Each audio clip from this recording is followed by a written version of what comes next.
Hi hello నమస్తే, welcome to our channel cinema talks. ఇవాల్టి review Laila. ఇది Vishwak Sen one man show. కథా స్క్రీన్ ప్లే ఈ విషయాలని పక్కన పెట్టి కేవలం విశ్వక్ సేన్ లైలా క్యారెక్టర్ సంబంధించిన సీన్స్ ని ఎంజాయ్ చేయడానికి, ఆ సీన్స్ లో విశ్వక్ నటించిన తీరుని ఎంజాయ్ చేయడానికి మాత్రమే చూడాలనుకుంటే మాత్రం ఈ సినిమా ఖచ్చితంగా చూడొచ్చు. వీటిని కాకుండా కథ స్క్రీన్ ప్లే ని ఎంజాయ్ చేయాలనుకుంటే మాత్రం లైలా సినిమా తీవ్రంగా డిసప్పాయింట్ చేస్తుంది.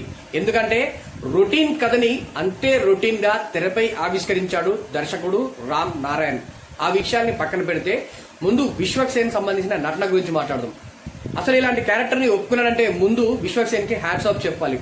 కేవలం ఒప్పుకోవడమే కాదు, అదే లెవెల్లో పాత్రలో జీవించి ఆడియన్స్ ని మెస్మరైజ్ చేశాడు. ఆ విషయంలో విశ్వక్ సేన్ కి 100కి 200% మార్క్స్ వేయొచ్చు. డెడికేటప్ తీసుకున్నారు కాబట్టి ఆ పాత్రకు సంబంధించి కొన్ని డబుల్ మీనింగ్ డైలాగులు, వల్గర్ డైలాగులు వచ్చేలా క్లీవేజ్ షోలు, బ్యాక్ సంబంధించిన షోస్ ఇవన్నీ కాస్త ఆడియన్స్ ని ఇబ్బంది పెట్టాయనే చెప్పాలి. సో ఆ విషయంలో మేకర్స్ ఇంకాస్త జాగ్రత్త తీసుకుంటే బాగుండేది. ఇప్పటికే ఈ సినిమా పైన బైకాట్ ట్రెండ్ నడుస్తుంది కాబట్టి ఇప్పుడు వస్తున్న నెగిటివ్ కామెంట్స్ వాటికి ఇంకా హెల్ప్ అయ్యి సినిమాకి నెగిటివ్ ఇంపాక్ట్ ని క్రియేట్ చేసే అవకాశం ఉంది. మరి లైలా సినిమా చూసిన తర్వాత ఇది నా ఫీలింగ్. మరి మీకేమనిపించింది అనేది కింద కామెంట్ చేయండి.